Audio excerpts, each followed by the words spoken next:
Just wait.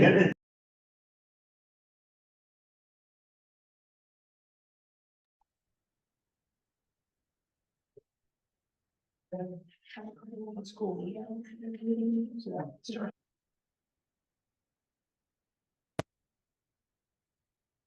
Had to make sure that was split. Have you heard from you guys? She said she was gonna join Zoom. All right. After that.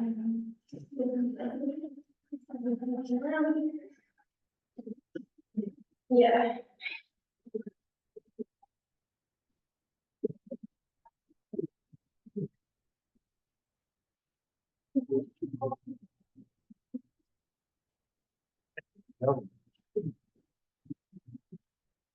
Let's all rise for the regular meeting for City of Ellsworth, January 22nd, 2024. Let's say the pledge. I pledge allegiance to the flag of the United States of America and to the republic for which it stands, one nation, under God, indivisible, with liberty and justice for all.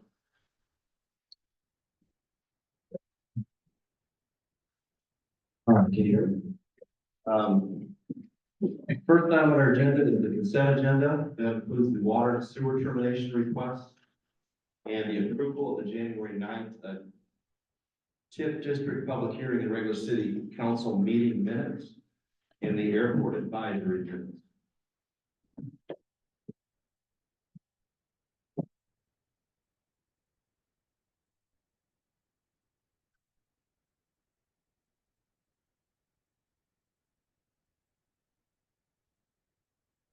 How many water sewer? We have 0. Zero. Did we have very many free steps with our water shoes? Yeah, I mean, a decent amount. It'd be interesting to know how thick now this is in the water right there.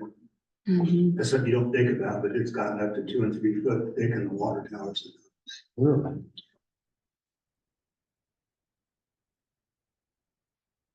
You're out there and dive in there and break it up or? Yeah, that's what you do with a hammer and chisel. Right.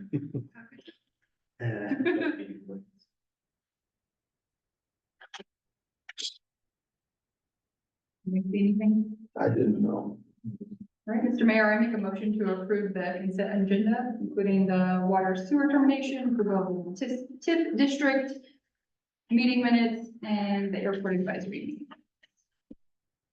Second, All right, Council President Coates has made a motion to approve the consent agenda and to include the water sewer termination requests, the approval of the January 9th TIF district public hearing and regular city meeting minutes, and the airport advisory minutes. Councilor Panzer has seconded that motion. Any concerns, anything anybody sees? All right, hearing none, all those in favor say aye. Aye. Opposed? All right, motion carries. Next item on the nightly agenda would be petitions and delegations. Would anybody like to approach the podium and have 5 minutes to speak to council? Nobody? Okay. No one finished business tonight. We're moving on to new business. We have, DBAC is here to, propose, so they would like basically a proclamation, for human trafficking, national, slavery and human trafficking, along with, the National Stalking Awareness Month proclamation. So, Angie, would you like to come up and read this to us to give us a little information? Yeah, sure. All right, so National Slavery and Human Trafficking Prevention Month, January 2024, whereas millions of men, women, and children are victims of human trafficking, which is the second largest and fastest growing criminal industry in the world. Whereas human trafficking denies victims basic human dignity and freedom and is based on recruiting, harboring, and transporting people through the use of force, fraud, and or coercion for the purpose of sexual exploitation or forced labor. It is a crime that can take on many forms and tears at our social fabric, debases our common humanity, and violates what we stand for as a country. Whereas traffickers frequently target victims and then use violence, threats, lies, false promises, debt bondage, or other forms of control and manipulation to force victims to work against their will or to keep victims involved in commercial sexual exploitation. Whereas the U.S. Justice Department has identified Kansas as an originating state for human trafficking, and most trafficking in Kansas involves local children.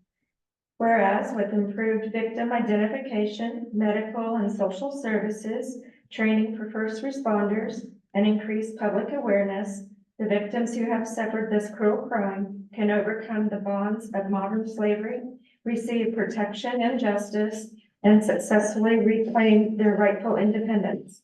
And whereas the Domestic Violence Association of Central Kansas is joining hands with victim service providers, criminal justice officials, and concerned citizens throughout Central Kansas and the United States to observe National Slavery and Human Trafficking Prevention Month. Together, we commit to our society where our sense of justice tells us that united we can eradicate this wrong and continue to fight for human dignity and the rights of every person.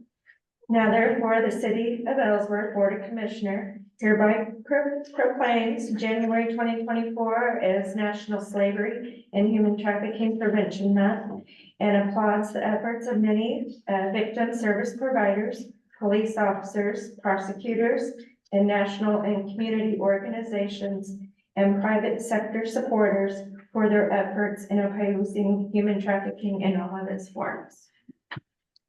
Very good. I'll go out there. We'll get a picture. How's that? Okay, So then- Maybe in that picture. Yeah. I'm on the do you want me to read the stalking one first? Yeah, I thought you did. I'm sorry. I heard one. I thought you blazed through it. Okay, go ahead. So the National Stalking Awareness Month proclamation, whereas stalking is an intentional harassment, a pattern of behavior directed at a specific person, causing that person to feel fear, endangerment for themselves or their family. The variation in stalking behavior ranging from hang-up phone calls or more direct threats toward a victim. The likelihood of injury increases when the stalking behavior escalates over time.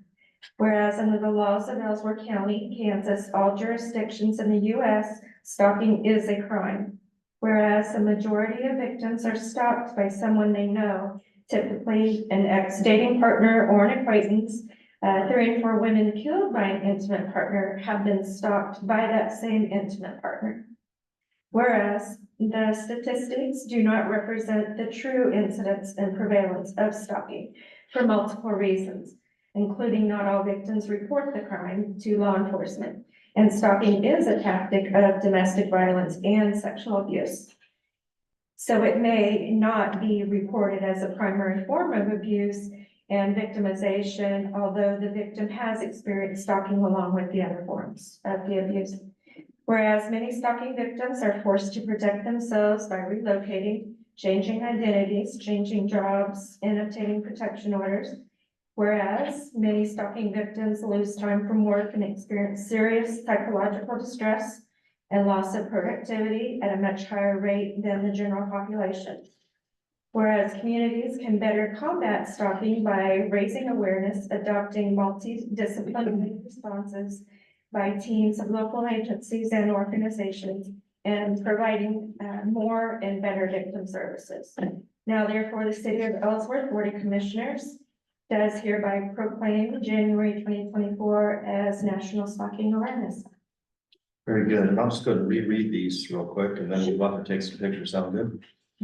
Okay, it says now therefore the City of Ellsworth, City Council hereby proclaims January 2024 as National Slavery and Human Trafficking Prevention Month and applauds the efforts of the many victim service providers, police officers, prosecutors, national community organizations, and private sector supporters for their efforts in opposing human trafficking in all forms.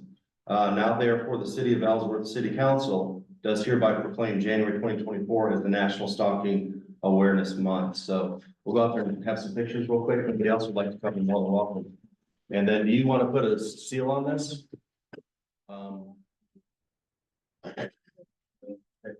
Let me do it now. I can go get it if you want. Yeah, this is good. Okay, well, can you take pictures then? Yep. Yeah, nice to meet you. We're doing after?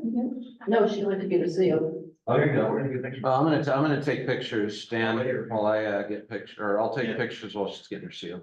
Okay, here you go. Here's my camera too. All right. So now, where would you like to do this, good sir? Why don't we just do it, move this back up right here. No,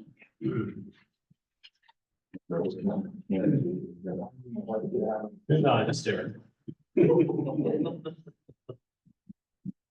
Okay, and then you wanted me to get Sure, on. yeah, I'll text it down. If you want to.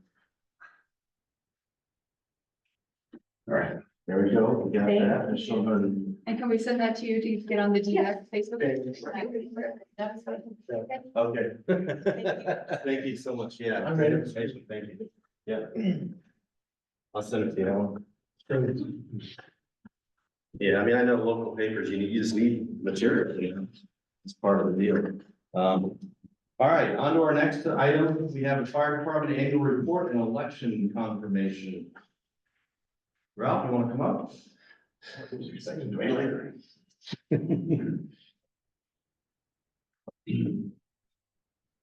Evening, council.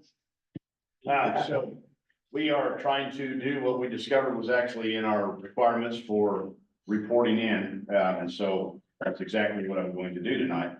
The fire department elects its own officers annually, and so our elections are held on both the annual or the regular meeting of December. And then those officers take over beginning January of the following year. And this year was pretty much uneventful. I have been reelected as chief. Kirk Dale Houston is my first assistant, and Kirk Robson is my second assistant. And so we also will then elect a treasurer to keep the minutes, that is Kenny Cravens, and we elect a treasurer to handle what is the money that is in the fire department account, not the budget. And that is Russ Allen. And so those have been done. And so I'm giving that to you. In the past, one of the things that we have been trying to do, and is also required that was not being done previously, but we've been doing, is every month I submit a run report to Dustin for you guys to take a look at. And so in the annual report, actually, this was a good thing, but last year was one of the lowest run totals that I've seen in a long time. Our run total was 132. That is still busy for some. I've seen as high as almost 250. So our average is probably around 180. So as far as run totals, that run total is considerably down, but we consider that to be a good thing. So we continue to go with what we're doing. Just to make you guys aware of some of the things that go on is the way the department is structured is not only do we get a call and then we go and show up and take care of that, but we have both a minimum training requirement and a minimum run total. Right now, we have 37 members that are active. I'm trying to keep that at around 40, so we will be putting on 3 more. When someone joins on, then we require them that they take what is called the essentials. And so what that is a 120-hour course that is basically the basics of understanding what we're doing, so that we can take someone that is interested in doing this and run them through this program, and it gives them what we call is the basics, the understanding fire behavior, what fire attack is, what the equipment is, what the appliances are, what water flow is, what the trucks are doing, what we're trying to do, how communications work, what fire command is, what the structure of command is, and all those things, so that they have a basic understanding. That is a requirement for anyone that gets on, and that is noted to them when they get on. So these guys are all volunteers. We meet monthly, which is every third Thursday. At that meeting, then we take care of not only maintenance reports and runner reports and treasurer's reports and all that, but also the extracurricular activities that are talked about as the fire department's going to do that raises outside additional money that goes on. Then as far as training goes, we train every second Tuesday of every month, all through the year. And then from the months from April through October, we train also on the 4th Tuesday of every month. So for most of the time, and then in the alternate Tuesdays is all of our maintenance. All of our maintenance, I shouldn't say all, there's some that we farm out. 95% of all of our maintenance is done in-house. We do that on the Tuesday nights. I'm incredibly blessed that I actually have some very good career mechanics that actually have authorized paperwork so that we can document. They have been actually looked over by guys that are ASE certified. So we're very blessed in that there. So, well, not only do we have our regular meetings, and not only do we train, but we do our own maintenance, and then, and on top of that, then, we have special ones that we do like on Saturdays or other occasions. But there's a whole gamut that goes into that most people don't realize and understand. Yes, we're preparing for fires. And there's a lot of emphasis that's put into, obviously, into a structure fire, because that's where we have the greatest threat, that's where we have the greatest loss, that's where we have the greatest threat. I don't know about the greatest, but to human beings, to people. So our job is to protect and to educate and ultimately to extinguish if we're called upon that. And so all of the stuff that goes into understanding fire, its behavior, it's how you're going to deal with all of the equipment that goes with that, how to operate the trucks. But then there's this whole gamut of other stuff that we do when we get into rescue. We run more rescue calls than anything else. And in that rescue calls, the vast majority of those are 1048 vehicle accidents. But we also run the whole gamut of other stuff that involves, lift assist. So law enforcement and fire will help EMS with lift assist. Will help law enforcement EMS if there's search and rescue looking for someone, but then all the specialty rescues, ice rescue, water rescue, high angle rescue. Tuesday night, we took the guy, we have a full gamut of ice rescue and ice. We took the guys out. We do this every winter. We went out the other day, went to a local pond. It's 10-inch thick ice. We cut a hole in it and we put the guys in with their suits so the new guys know that these things, you can function in this kind of an environment. And you can trust these suits. We do the same thing with high angle when we deal with that. So there's a whole gamut that we are training throughout the year. Somebody's got an alarm, a CO alarm, is going to be our most common. I get called for, my responsibility is the authorization of burns throughout the county. I have to authorize those. I have to respond to a lot of the other alarms. People have questions and whatnot. I'm also involved with, not the area chiefs council. Matter of fact, we have one this week where we take every fire chief, not only in this county, but in the surrounding counties, and between ourselves and Holyrood and Kannapolis and Wilson, we host an event every quarter so that we have meetings, and I'm basically in charge of keeping that going. So there's a lot of other stuff that goes on as far as what we're doing. Total training hour wise, our department guys got almost 1,200 hours of in-house training totaled up. And there again, these guys are all volunteers. So when they do this, they're doing it on the evenings, they're doing it on the weekends. And so our goal and it is to make sure that we are prepared, that our equipment is ready to go. Like I say, we've always got something that we're trying to better or fix and to work on. But our goal is to make sure that it's ready to respond, because in that environment, you're already behind the 8 ball whenever we get called. Somebody is having a lousy day. And so we're already behind that. So as far as going ahead on that there, like I say, I've been reelected as chief, so I report in with Dustin on a regular basis, overseeing the funds that the city entrusts to me, making sure our equipment's ready, making sure that our needs are met, and trying to do the best that we can. Anybody got any questions? Great job. All right, thank you very much. Congratulations, Chief. Go, Thank you. uh-oh. Mr. Mayor. Go right ahead. Yeah, absolutely. A couple of tidbits. One, thank you. I appreciate it. Also, you don't know what the flaws in our ordinances are unless you start going through them. Well, there's a flaw that I need to correct in the fire departments. It actually it tells them when they're supposed to meet to have these elections, and they've never done that as long as he's been here. So when I talk to Melissa, which I think I'm going to carry on with whatever happens tonight with the attorney, we're going to get an ordinance before you to correct little things like this. We're just going to specify in December at their choosing, they will choose the time when their election is. So we've done in January. The ordinance says January, but. Yeah, but they've always done it in December. I've been on for 33 years. Yes. Hasn't been January, so, but yeah, we discovered that, Yep. so we can make corrections. So, anything else? Thank you, All Chief. right, thank you very much. Chief. All right. Okay, next item in the new business agenda is the emergency water operation plan. This is just an annual requirement, Mr. Mayor, that I need council to look over. The only change I made is removing Joe Travelcheck as the water superintendent. Everything else remains the same. I haven't made any other changes to it next year. That it's the same water management plan. I will make sure all the water department is aware of it and reads it and gives me a signed understanding that they know what it's at. And this is what we will be following if things go bad. This is just to make sure that we have a plan, that we know what it is. Some highlights, the mayor's in charge of the city when emergency strikes, and I'm his support element. So, and then Callie's my third, and then utility office fourth in case of a water emergency. So that kind of goes in that order. And basically as a guide for the mayor and I and Callie to follow, so that we don't have to think too much. We can just rely on the plan and go through all the steps to respond to it. And this is the exact same as last year's, with just changing traffic check. That's correct.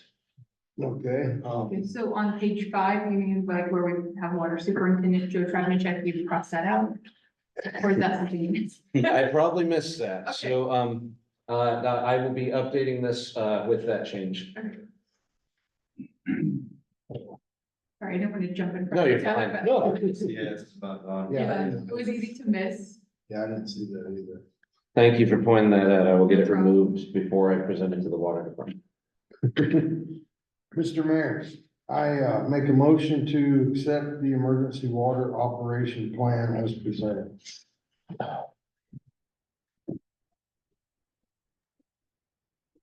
I will second, contingent upon that one correction. All right. Councilor Bernard has made a motion to approve the water, emergency water operation plan with the correction of the name change on page 5. Council President Coates has seconded that motion. Any concerns? Debate? All right, hearing none, all those in favor say aye. Aye.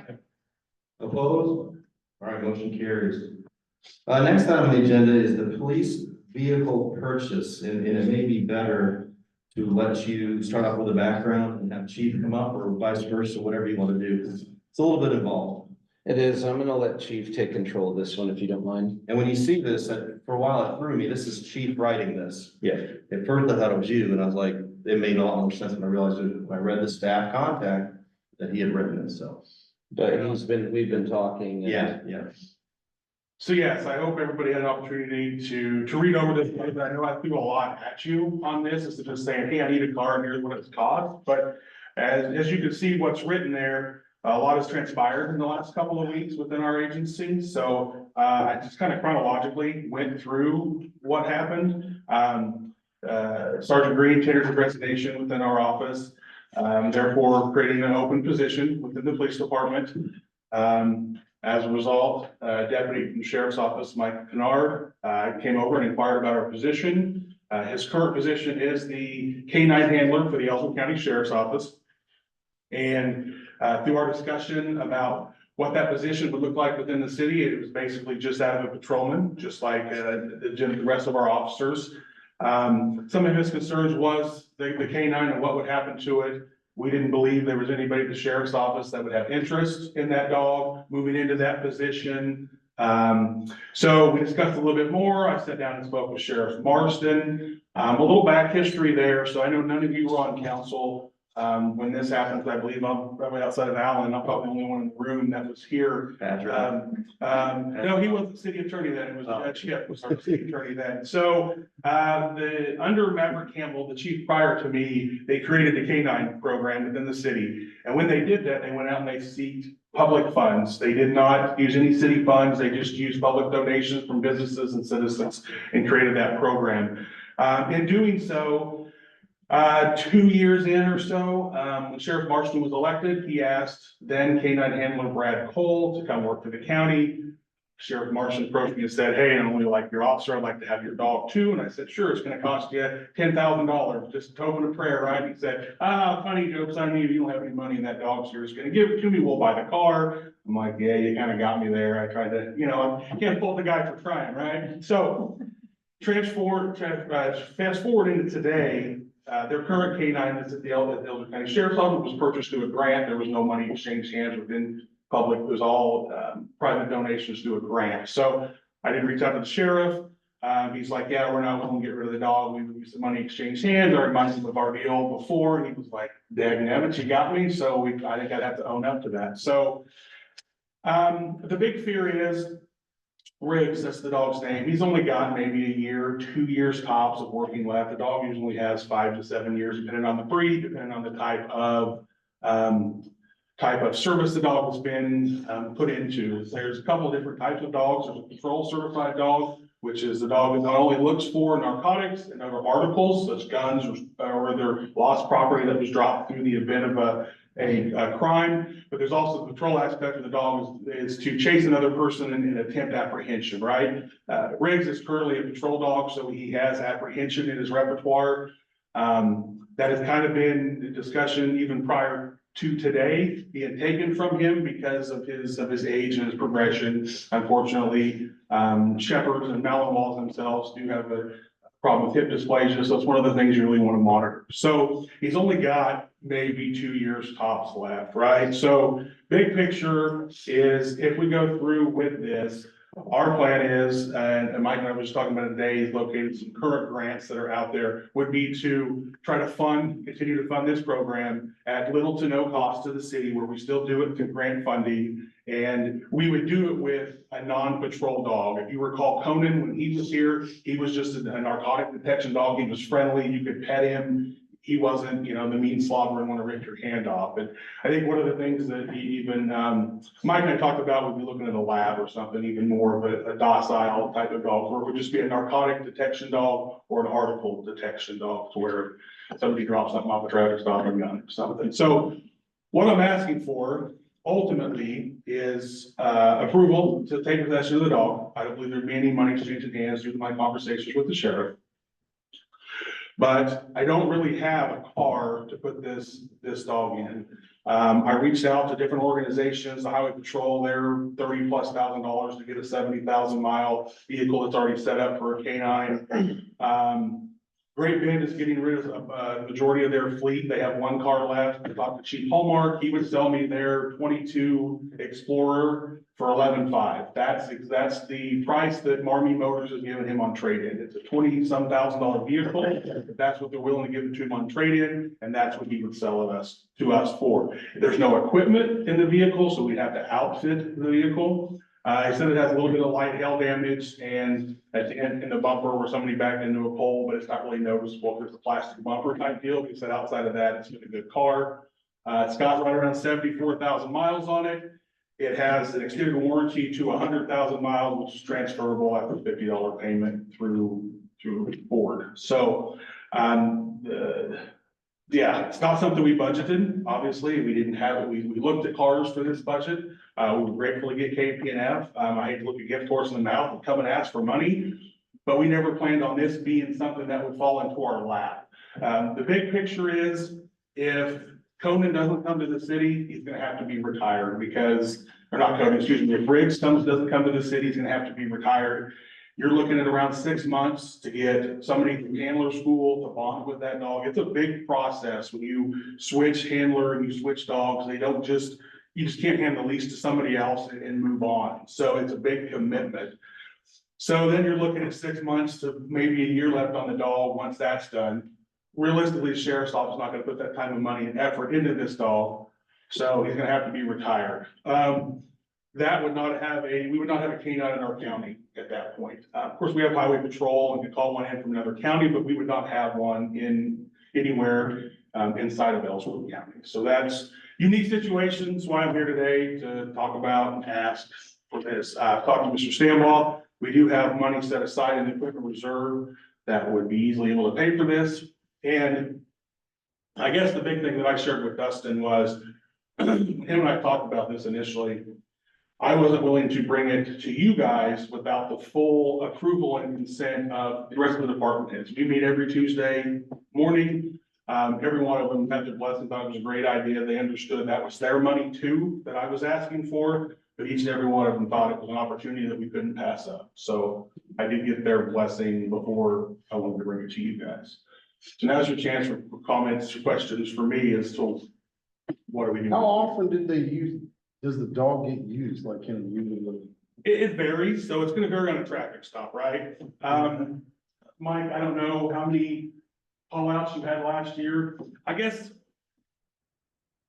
it was very dictated when it was currently. There's laws that allow you to use it at certain times.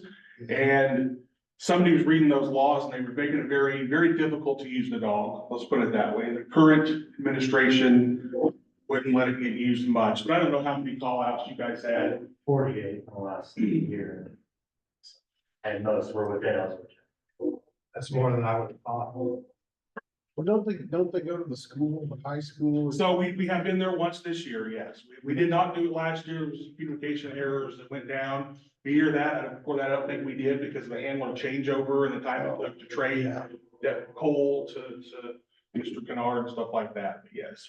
And we do bring other dogs into our county when that happens, because to search the school and the parking lot, all that stuff, that's a lot to ask it. It doesn't seem like it, this is a lot of work for a big area like that. So you do bring in additional dogs. And with that being said too, I would allow him schedule allowed to go to other places to help assist them too. Because we're asking Great Bend and other counties to come in and help us for big events like that.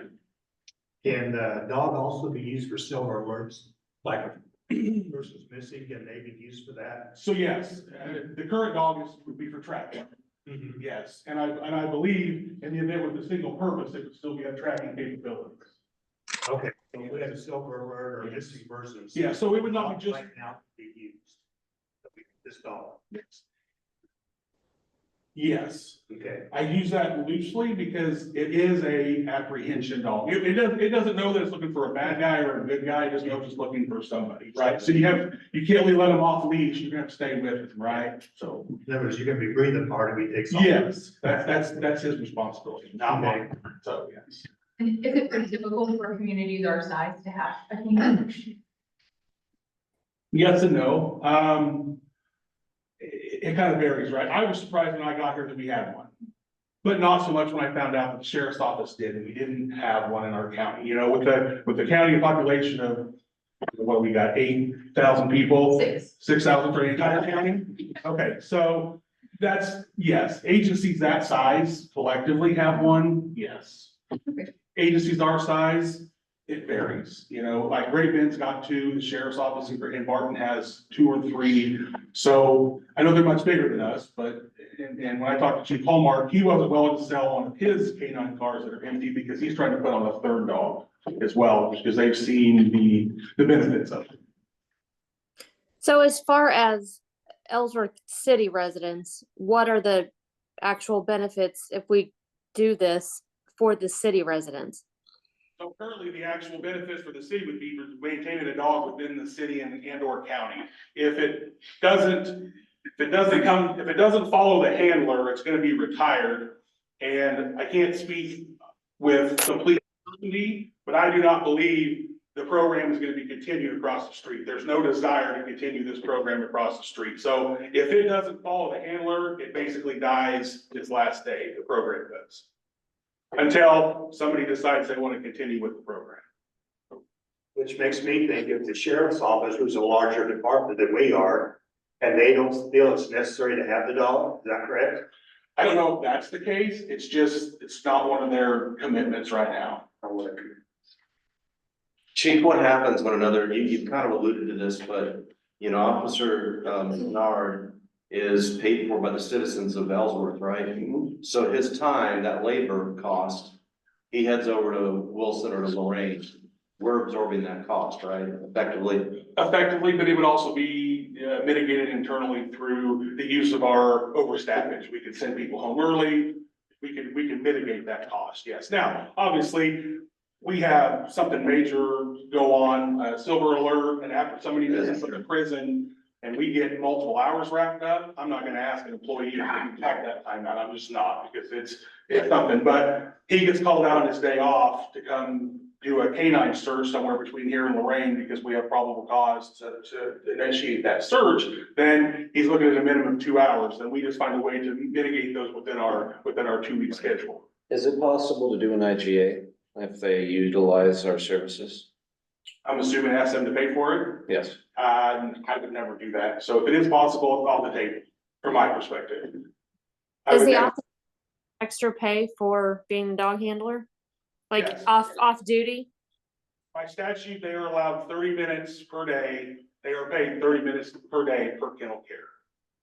That 30 minutes on their can be part of their shift on their days they're scheduled to work. But on the days they are off, they are paying ambulance for kennel care, to feed the water and take care of the dog. That's federal and state statute. They're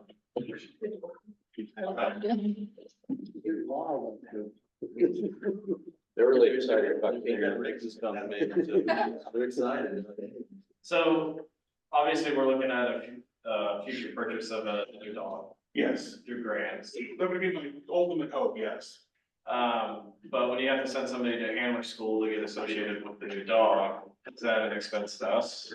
So I believe, Mike, you just indicated the grant you just found does include that as well. Okay. Now, almost all the grants you can find to operate a canine or ADI for law enforcement purposes, when you take those funds to whatever vendor that trains the canines, it is included within that purchase price for a 3 to a month long, 3 day to a month long handler course, depending on all the capabilities of the dog. It's all in that grant price, so it costs nothing. The follow-up, yes, we would pay for them while they're there, hourly rate, yes. But to pay the $6,500 for a dog, the training is included. Gotcha. Hourly wage would not be, correct? Correct. Yes. Okay. Would Riggs stay with you at your house? Yes. Or- Okay. If you can't get a grant, what does it cost to get a dog? Anywhere from $6,500 to about $20,000. For the dog. Depending on the type of dog you're after. The $20,000 is your top of the line, it's everything. It's narcotics, it's tracking, it's patrol bite work, it's all those things included. The lower end of that scale is just gonna be your narcotics. So that's for the dog, or that's the dog and the trainer? It'd be both, it'd be both. Yeah. Okay, one scenario would be if we went along with this for the life expectancy and also for the availability of the dog, which is what, 2 years maybe? Tops, I believe. 2 years tops. Then we can review the situation to see if we want to keep on going with the program. Well, yes, to answer your question, yes, my hope would be is the event that we do go forward with this in the next 8 to 10, maybe 12 months, we start looking for grants then because they don't happen overnight. And Yeah. we start that process prior to than after. Okay.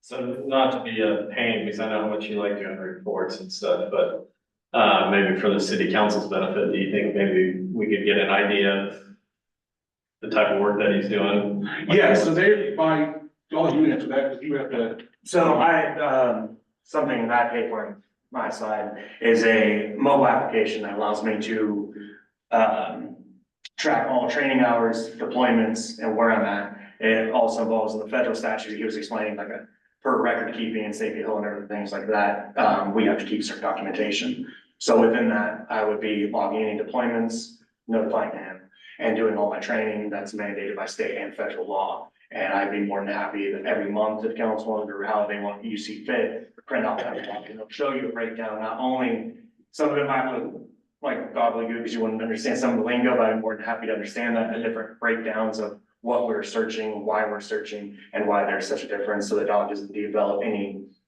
wants to go after only one side of material, hide and do different things, and different vehicles, buildings. I think that would just help us with the educationalness even down the road.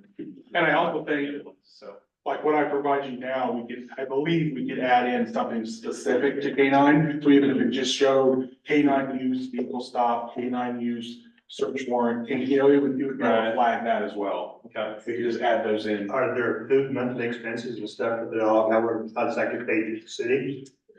Currently, I think you foot most of the bill for this. The county, the one line item I had with the county, my dog has solely been through grants, 90% of everything we've done. Food was the only thing on the line item. I've spoken with chief and I'll take that. He eats one bag dog food a month. It's not. I'm not gonna let you take it. I see the look in your face. You talk. I never look where it is. But yes, that would be on. Okay. Talks about dog food. I'm just curious with the expenses besides with the dog. Reese has everything covered from health insurance, life insurance as well. So he's covered every which way. The city or the agency would only be at the end of the thing if anything happens on duty. The city or I or whoever we decide, we cut $100 check at the end of that. The check comes back for $90 back to the city or whoever funded it. We're only out $10 and it will cover the cost of everything else. From a law enforcement, I mean, does it, I mean, clearly people do this because it keeps the public safer. I mean, is that your opinion that? Oh, I think it does. I think it gives us a whole other tool that we, of things we don't see, right? That's so much more than just the narcotic aspect, right? I think that, as an officer, you make a traffic stop, we're not only making a traffic stop to find out why you were speeding or whatever the issues are at hand. We're asking very specific questions. We're doing things going through our checklist to see, is there something else going on? You know, and this gives us another tool for that. But then it also gets into searching for a missing person, not just a wanted person. You know, it gives us that advantage that you and I can't do, that we just don't have the ability as humans to be able to provide. So with the drug dog, can you just decide to go search the school without unannounced? Can you do that? A public street, we could do it anytime, yes, because that's public property. Now, the school parking lot is private property and is the school. Obviously, it's government property, but it's still their property. You would have to have their approval, yes. But any public street, or even, I think just public parking lot in general, because we used to do motel checks when I worked at Great Bend with the K-9. So technically, we could probably do the school parking lot without their consent, but I also think to foster a relationship, you don't just show up and start running a K-9 either. Do they want that? I mean, you had conversations with them, they're like, Yeah, we need a little bit more help. We had multiple conversations with myself, Ms. Hilbig, with Mike, the sheriff's office, trying to facilitate the one we did, you know, a couple of months ago. Yes, and unfortunately, it took multiple months to facilitate because certain aspects weren't willing to say yes or no. Yeah, So once we finally got it set up, then yeah. so they would like 2 or 3 visits a year if you I can. think absolutely they would, yeah. I mean, just based off our conversation with the principals there that day, yes, and I think the superintendent would be on board. I hate to speak for them because they're not Right, here, right. but just based off my conversations with them, yes. What's the prison? They've got their own, would they ever have a need or? I've been working with them on that one. Right now, they refer The to. prison no longer has, the prison themselves, Kansas Department of Corrections used to have their own dog program, Right. and they got rid of that. Right. And they're now utilizing Kansas Highway Patrol for Okay. that as their partner. As he indicated, yes, there's been some discussion apparently internally with him and them, which could be a much quicker immediate need as opposed to calling a trooper out, Yeah. who knows where. Right. And that's a discussion we would certainly be willing to have with them on a continuous basis. But right now, they have been contracted out with Kansas Highway. I say contract, no money's changing hands, but they've been utilizing Kansas Highway Patrol. And I guess for that too, so much of what is being searched for in the prisons is K2, and these dogs aren't K2 dogs. So it's kind of they're K2 and tobacco is the big thing inside of the prison facility. And unfortunately, you can get a dog for that, but obviously it would never work for us because it's just not the same, it wouldn't have the same luster on the street. Right. And you're coming to work here regardless of Briggs. Yes, and I made that very clear, and I want to make that clear, that it wasn't a strong arm, it wasn't, he was holding me hostage, he's like, I'm taking the job either way, I just really don't want to leave this behind, I'm very passionate about this, and I do believe that even in the event that the dog doesn't come with him, it's gonna be retired, and he's gonna get the dog personally, but he wants to see the program continue and have this utilization for not only Ellsworth, but Ellsworth County. I know we're not Ellsworth County, but we would be assisting or utilizing it out in the county as well on a case by case or need by need basis. So if you got this, Explorer. Yes. How long would it take to outfit?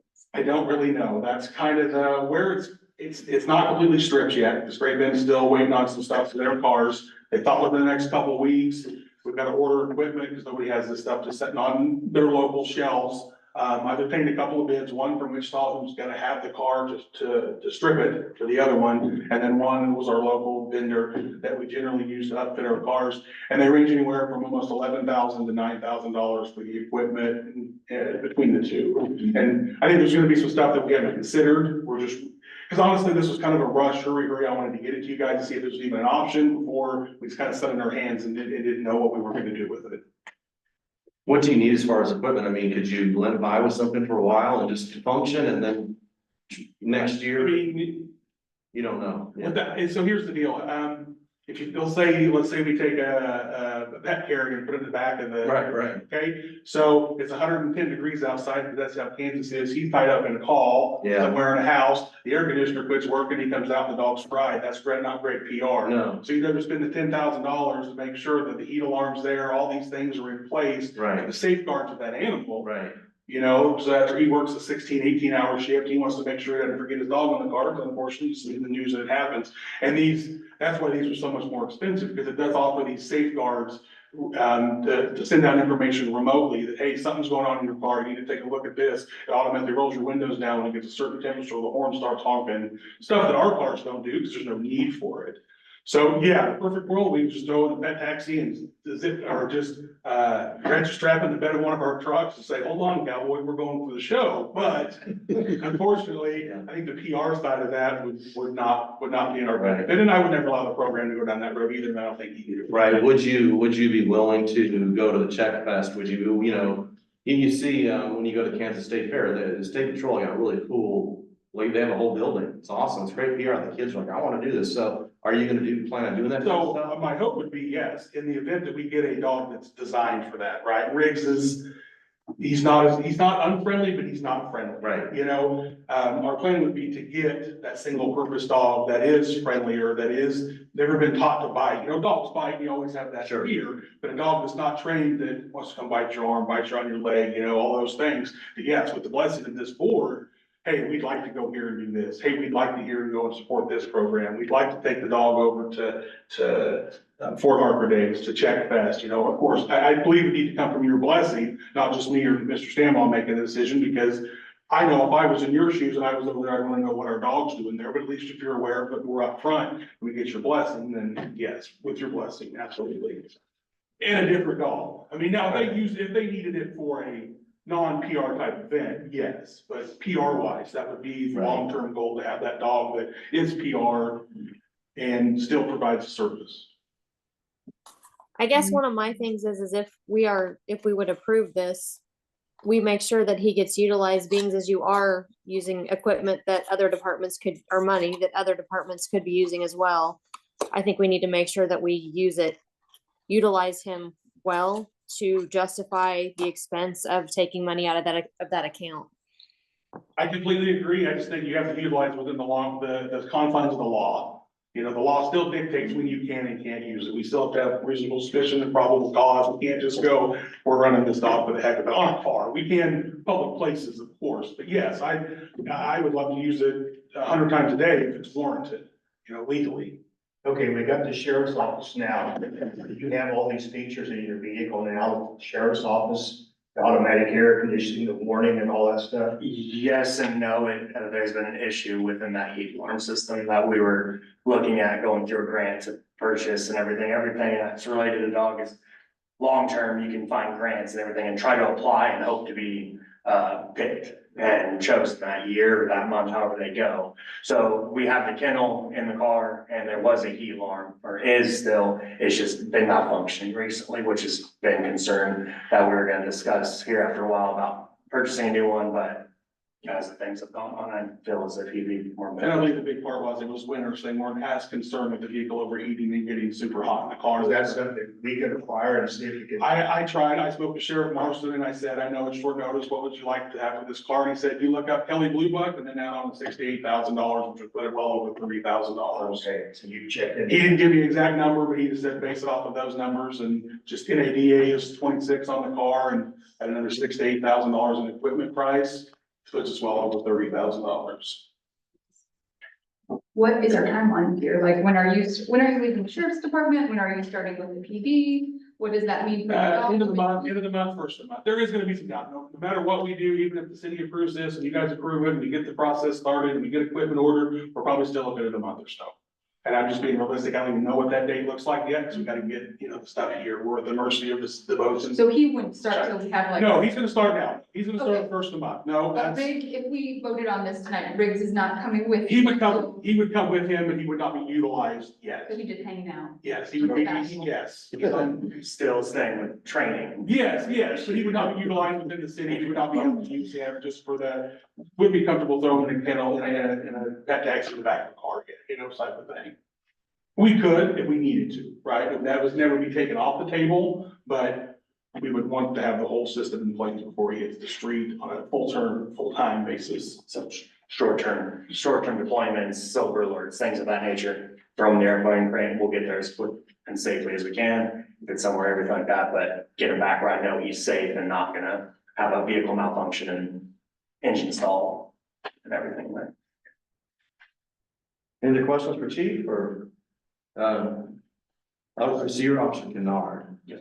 I know Kennards that get upset if you don't call them Kiner, so I'm just making sure I say it right.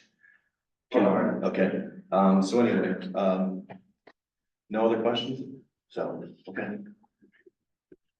All right, so we probably need a motion or, I'm requesting a motion. all right, Mr. Mason. So I guess I did ask, we just went for 25, because I know there's gonna be some stuff we missed, let's say 20, and then be like, oh, we need 22, and then be like, I need another 500. I just know that I'm gonna do it as cheap and as frugal as possible. I say cheap, Rusty always hated me when I said that. I'm gonna be as frugal as possible. I didn't wanna come back to you guys 10 times and you approved it, trying to nickel and dime a few things, so. That's why we just went with a number, a round number that I believe will easily fall within. Great, and I think you already, I know you already said this, but I would just want to hear it again, I guess. You talked to all the department heads, Yes, they're ma'am. all okay with Yes. this? And I can vouch for that as well because we did it together. And you can also vouch that the money's there and. Yep. And we'll. And I also want to respond on, you and I have had discussions. I will be talking to council through this budget season about reenacting the capital improvement fund and taking it from each department again, so we can kickstart our capital improvement plan that I've gathered from all the department heads. So I just want you to know I'm already working on. Yeah, I just wanna make sure that before we take something new on, that we have the money to cover it and we're not robbing Peter to pay Paul. No, we're not. Okay. That's why I fully agreed with his proposal to check with department, and we did.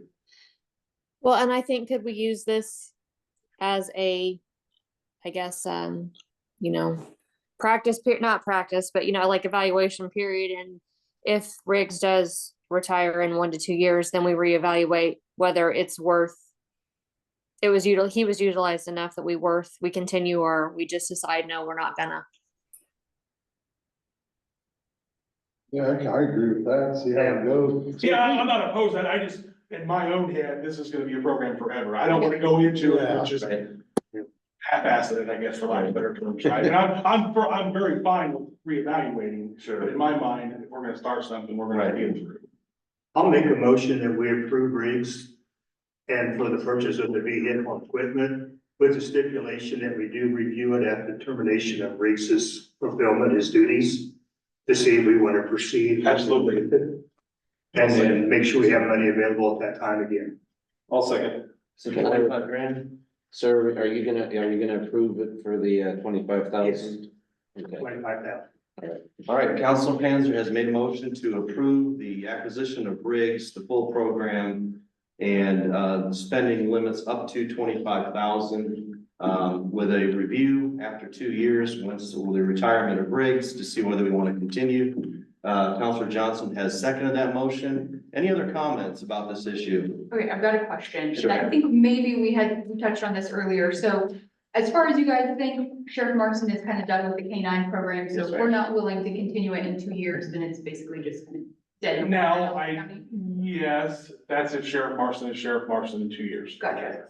Somebody else has filed for sheriff and he hasn't filed, so I can't get here nor there, that's not my place, but I don't know where the SO will be in 2 years. Okay.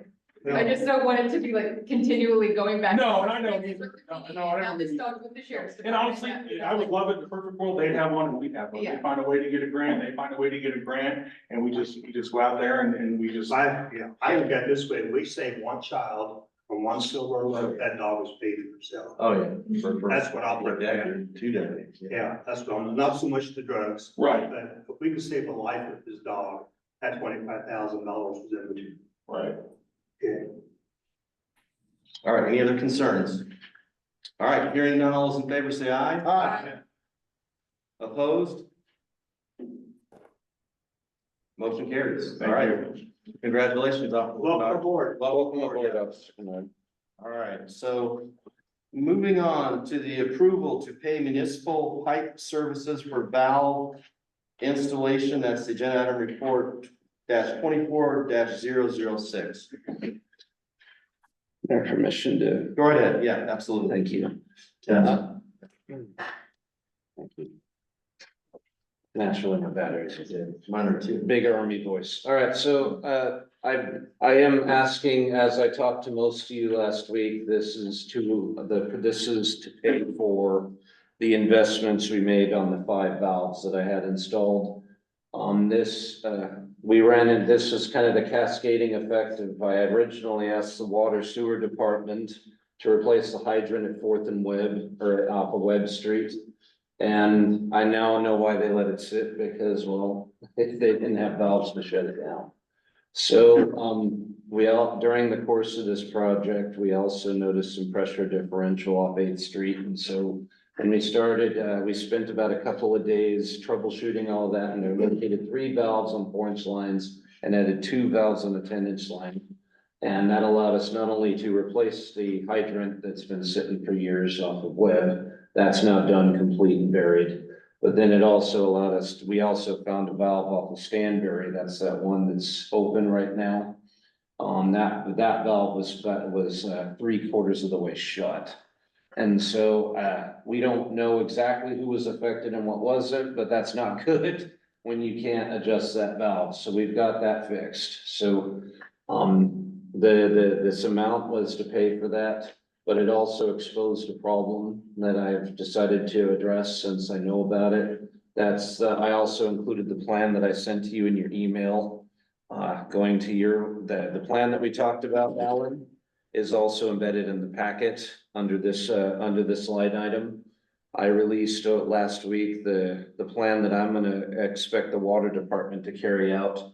I've divided the city into 4 quadrants. I'm not really creative. I used 8th Street and Douglas, and I labeled them A, B, C, and D. And I've just assigned a schedule. March 4th is quadrant A. June 10th is quadrant B. Quadrant C is September 9th, and quadrant D is December 9th.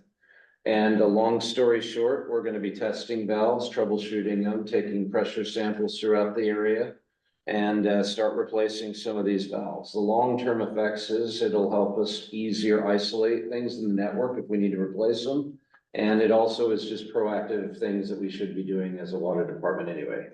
So it's just me showing you that I'm taking a proactive effort to get us on the right track and start with replacing stuff. And getting things done. But in the meantime, when we do find valves, and I will do a better job of bringing these bills to you beforehand moving forward. This is in response to me I just wanted to get the hydrant replaced, so I did tell them to replace it. So that's why this is coming to you after the fact, but moving forward, I will get these bills to you prior to that. But essentially, we're gonna, with each quadrant, we're gonna spend the week doing the troubleshooting, then we're gonna schedule somebody to come out we're either gonna replace the valves or we're gonna schedule the hot tapping so we don't interrupt customer service to get those replaced. But I will get these, well, now that we're planning ahead, I will have these bills to you before I schedule that. Moving forward, it's just this one is in response to the hydrant. And I am pulling this from the Water Sewer Improvement Fund, which is made for this purpose, to start making these types of updates. So how much money would be left in that account? Let me look that up for If you. something else happens, or is there money, I guess is my question. Yes, there is. They've done a good job, like they're worth paying them, or? What makes. Yeah. No, the hot tapping is worth it, and that's a good question. The hot They've done a tapping, good job. yeah, the hot tapping is worth it, but you have to follow it up with exercise. The problem is what's happened is if you don't exercise them, then it also has side effects. They'll rust shut sooner than later. So you really have to keep up on the maintenance. That's the caveat to that. So it's nice because once they drill it in and install the valve, I don't have to send out an alert to the public stating that I'm shutting down your water for the day. So that's the nice thing about it.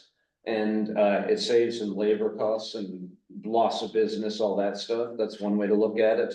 But the other way to look at it too is, but we do have to keep up on it. So now we have to exercise those, and that's an expectation of the water department. That I'm moving forward. I'm trying to build that, just make it a regular habit so we don't have to worry about it.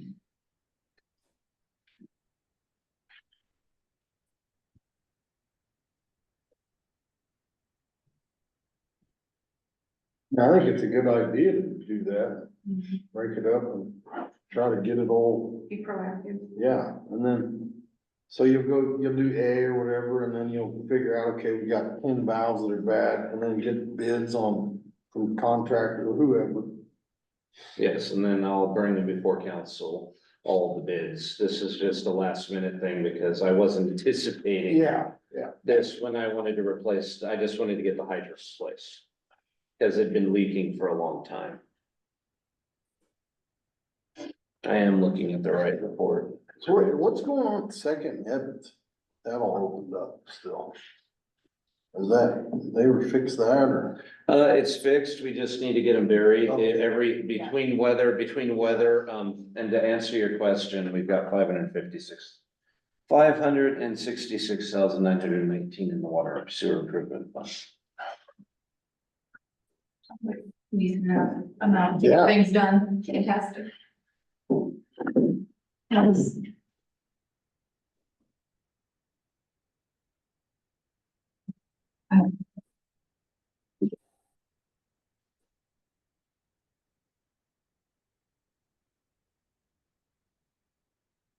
Now you can do that. No, it's heavy. There you go. Oh, we use it all in.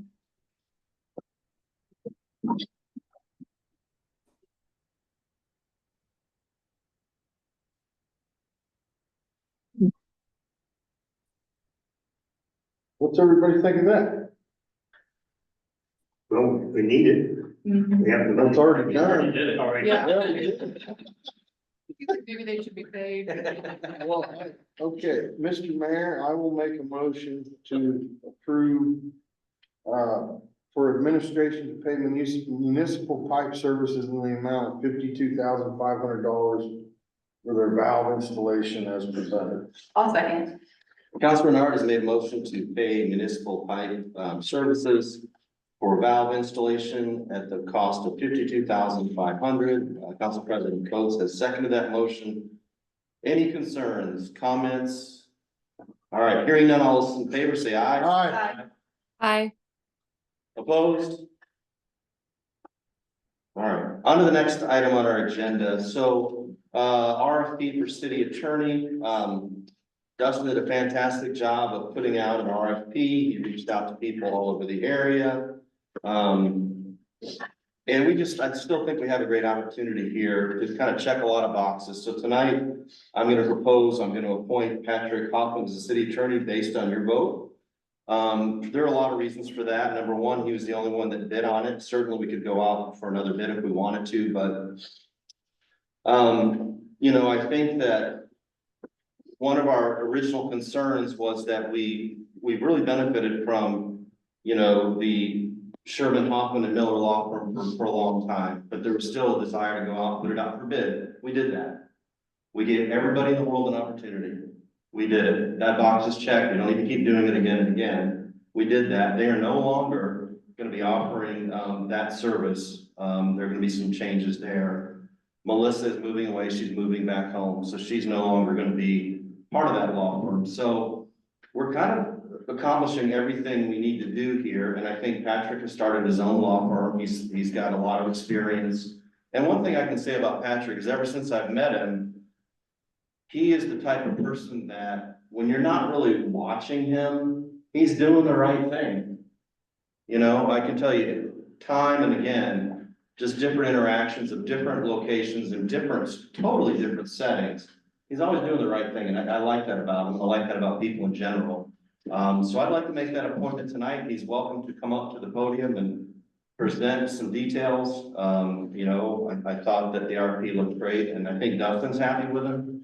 And, looking forward to going back into history of this council. There's some questions that we've had that I think, he'll be able to answer. So with that said, if Patrick, you'd like to come up here and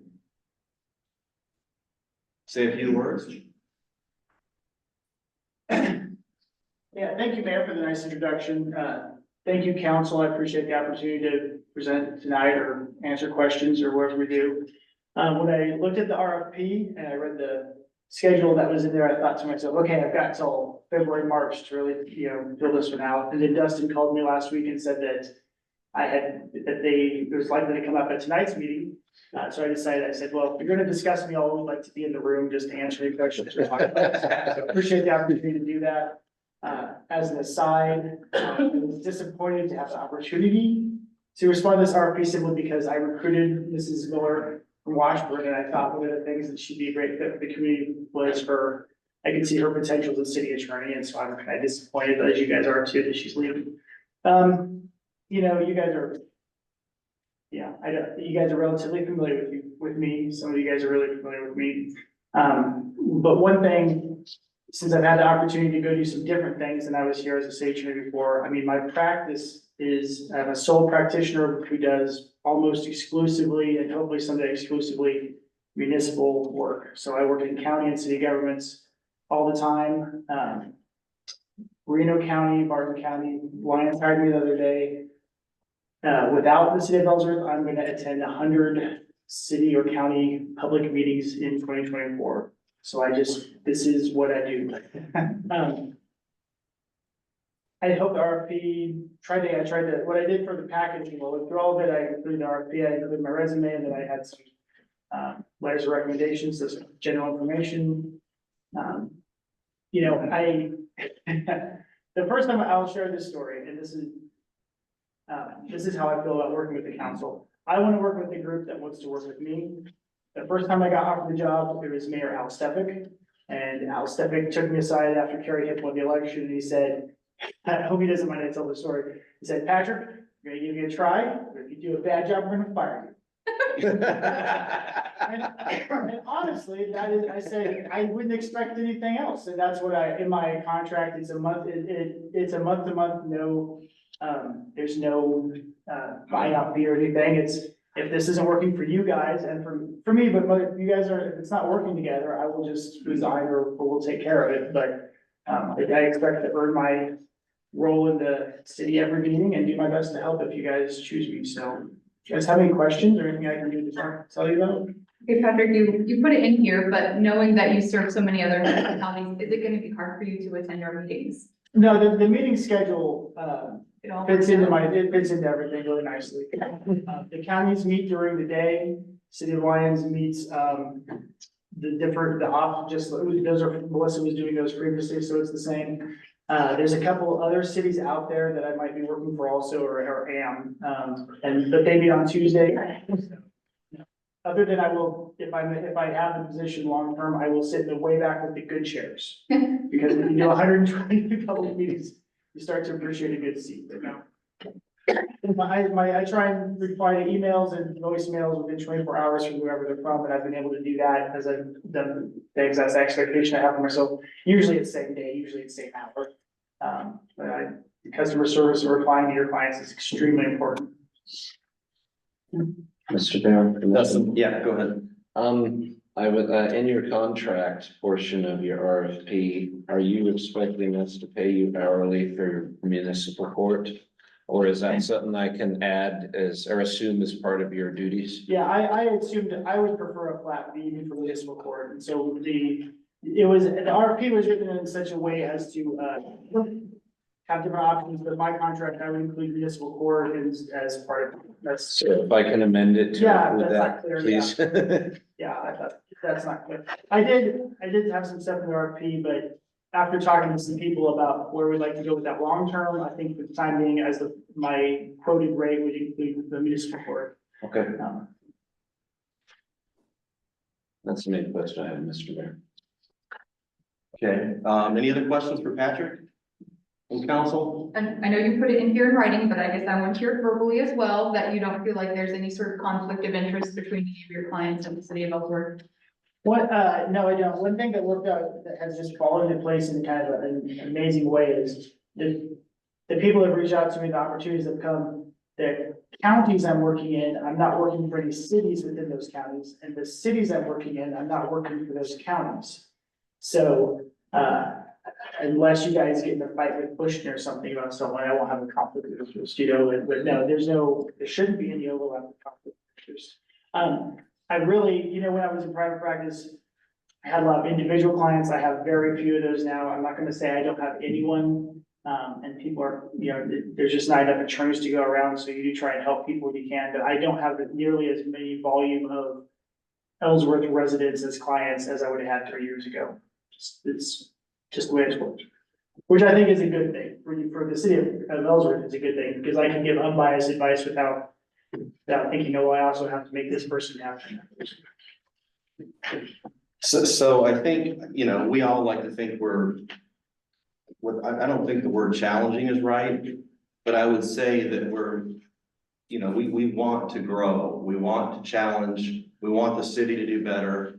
That does invariably create clashes, I think that's part of growth. I think to avoid that, you're just not growing. So I think that, I suspect you'll see that more, as we kind of progress a little bit. And so, just making sure you realize we're probably not the same as we were 2 years ago, and there are a variety of different people. I think the environment's different, we had the pandemic and then we've kind of gone through this period.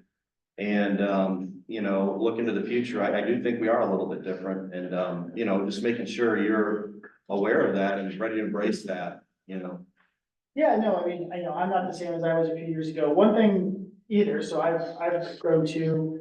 One thing I kind of talk about in terms of doing different cities and counties, in some sense, in some situations, the law's roughly the same, but the law is just kind of usually the parameter. Well, in some situations, the law is like, no, you can't possibly do this thing. But sometimes the law frequently is just, here is the range of options. And what works in one city wouldn't work in a different city, both because of the culture of the city organization, but also because the residents wouldn't want to do it that way and all these things. So I will frequently, when I'm talking to administration, say, well, I had this experience in this place and this is what happened, but you don't just say, we do it this way here, so we're gonna do it this way here. That's not compatible. But you do learn different things. You can say, okay, I'm gonna apply it. A lot of those lessons are hard earned, so you kind of say, okay, I'm gonna apply this next time to a situation and kind of adjust it to fit Ellsworth. Right, I think that's a great answer because there are parameters, and Melissa and I have talked about this, like here's the range.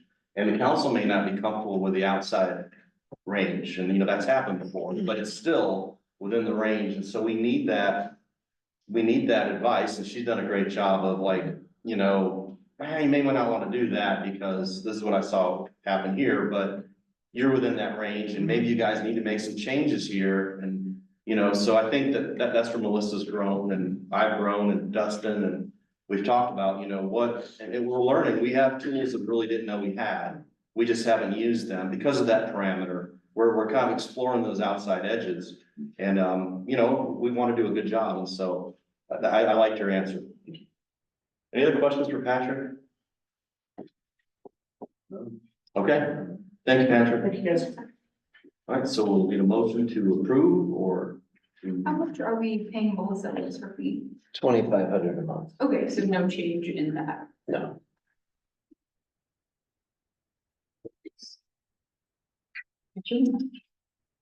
I'll make a motion that we approve Patrick Hoffman to be our city attorney. I'll second.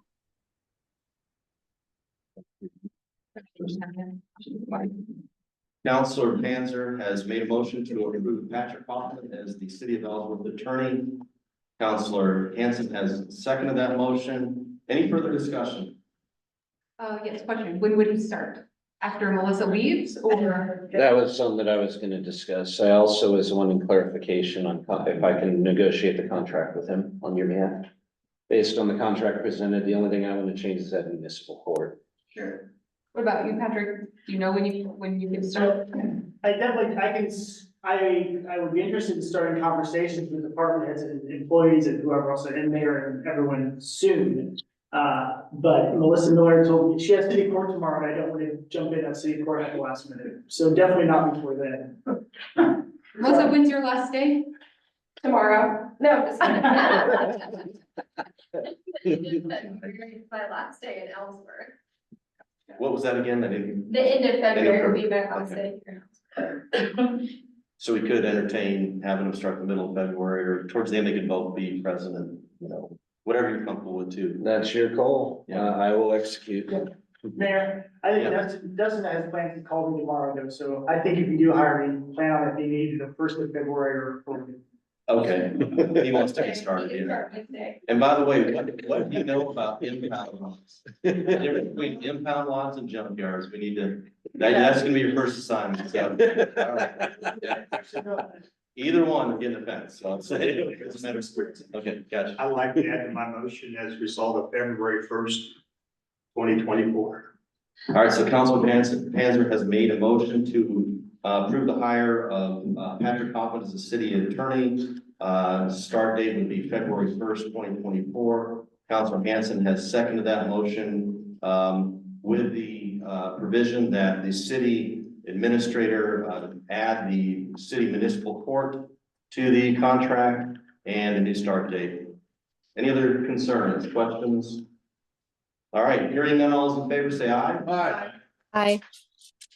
Opposed? All right, motion carries. Congratulations, Patrick. Thank you, council. I look forward to it. Thank you. Thanks, Yeah. Patrick. We're gonna miss you, Melissa. Yeah, Terribly. yeah.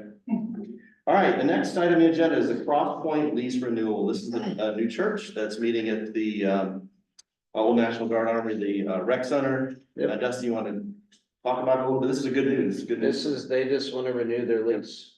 I don't feel the need, I talked to Ron, he didn't want to raise the rates, so we just want to accept $600 a month as they were paying last year.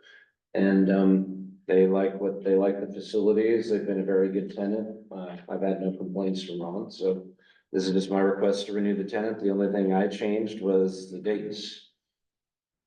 And I think I adjusted a provision or two for communication stuff, but other than that, they've already renewed their insurance and turned it into city clerk's office. That was a requirement before I'd even present it to you, so. Do you have anything to add? Super happy. Hi, my name is Lane Wells. I'm the pastor of Cross Points. Thank you. It's been a great privilege to be able to use that space.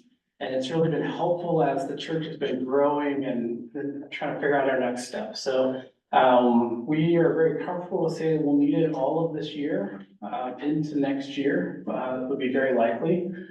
So this year we'll really start to look around to see what options we have. The churches are growing, so we're running about 40 to 45 on a Sunday, and so that facility has been amazing. So thank you for that opportunity. Well, Thank you for being being good with tenants too. Yeah. And we'd like to do if you can remember, we'll do the National Day of Prayer again, like we did last year. We like that, and these folks are more than welcome to come and speak too, so. It's okay. Yeah, if you could invite us, I mean, not to invite myself. but I that wasn't in great. charge of it. I Yeah. just showed up myself. Yeah, it was great. Yeah. Good memorable thing. Yeah, it was good. Yeah. Thank you. Very good, thank you. Thank you. Well, I'll make a motion to renew the lease between the city of Ellsworth and Westbrook Baptist Church, AKA Cross Point. I'll second that. Council President Coates has made a motion to renew the lease of Cross Point Church, and Councilor Renard has seconded that motion. Any discussion, concerns? All right, let's go ahead and I'm starting to run out of energy here, folks. Hearing none, all those in favor say aye. Aye. Opposed? All right, motion carries. Okay. Next item on our agenda would be for the department heads. Chief of Police has the 2023 Police Department calls for service. I'll look that up briefly since it is the entire year's 2023's worth. As you can see, we took 4,271 different calls for service. Sounds like a big number, it really does. It's not. I mean, in this whole scheme of things, we took 143 criminal cases for the year. Just again, Great Bend, we took 6,000 cases in a year and 45 to 60,000 calls for service. So I mean, it's average, and it falls into this is about what an officer would take in Great Bend. An officer's beat in Great Bend is about the size of Ellsworth. So it kind of evens itself out. It's probably across the board statistical about what I would expect. About like Chief Jabrava said, with calls, this was roughly 300 less than we had last year. So It's a good thing or a bad thing, but it was roughly about 200 to 300 less than what we had last year's calls. As far as calls, we did have about 10 more cases last year. So, yeah, I just did the whole entire year on that. I didn't miss the last one at the end of December, so I just threw them all in there for. Do you guys have any questions or anything about that? Fair enough. All right, thanks, chief. Building inspector, that would be you. Well, I'm just gonna advertise, I asked, since it's a new department, I'm requesting him to produce you an annual report of their production for 2023. And, they've done a good job. A lot of these reports are built from scratch. And they're working on an access database so that, you know, entry collection of, data and, evidence for all this stuff is, we're trying to up our game in terms of, data collection for all of the cases that we have, and, they've done a good job.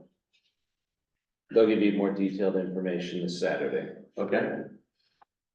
All right, so we're moving into closing comments. City Attorney, Melissa, do you have anything?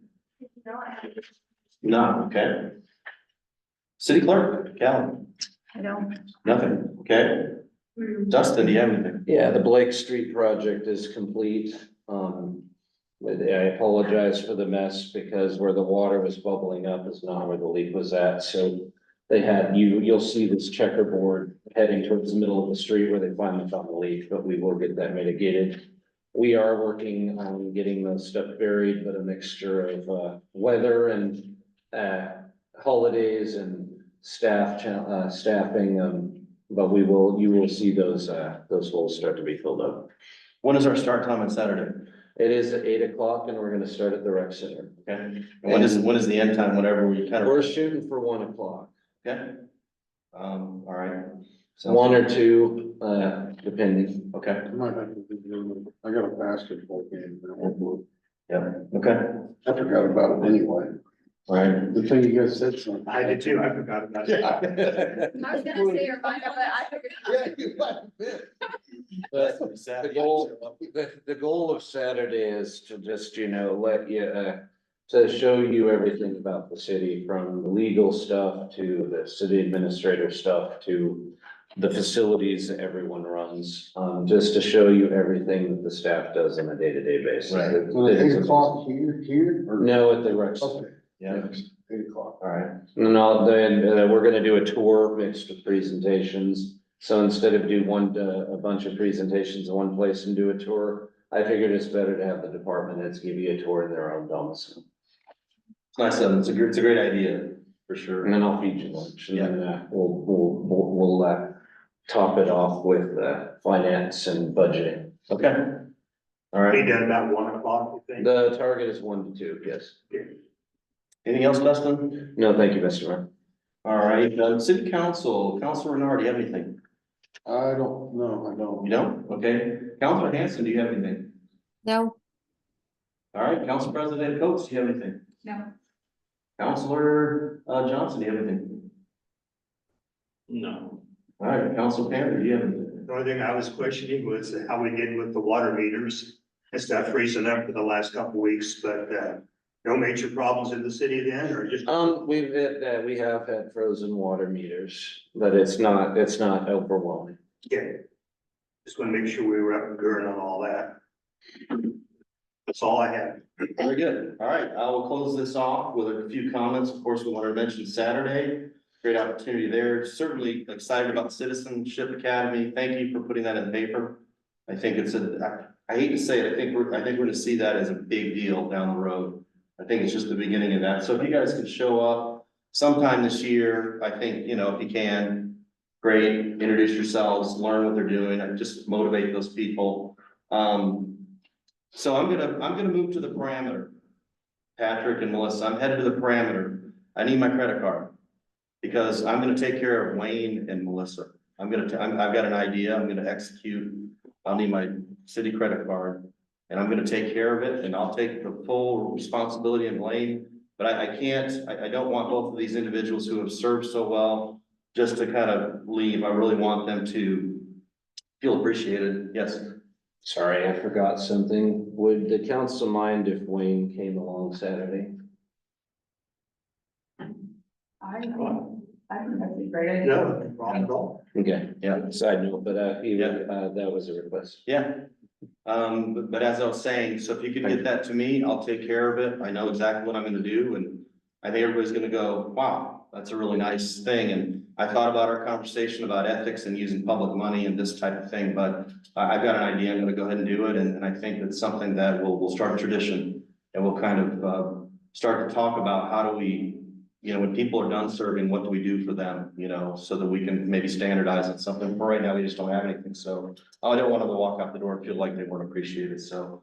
If I could get that back, maybe Saturday, and, I'll take care of it, and I'll surprise everybody, and you'll be pretty impressed. You'll be like, wow, it's a great idea, so. But anyway, with that said, I don't have any other further comments, so if someone would like to make a motion to adjourn, I'd really appreciate it. I would make a motion to adjourn. Okay, all right, Council President Justin Coates has been motion to adjourn, and Councilor Tanner has seconded that motion. Hearing none, all in favor, say aye. Aye. Opposed? All right, motion carries. Have a great evening, everybody. Lane, Pastor Lane, Mr. Mayor, Great meeting, yes. can you sign the lease? Yeah. And then we'll just do it all and I'll go there next time. Yeah. All right.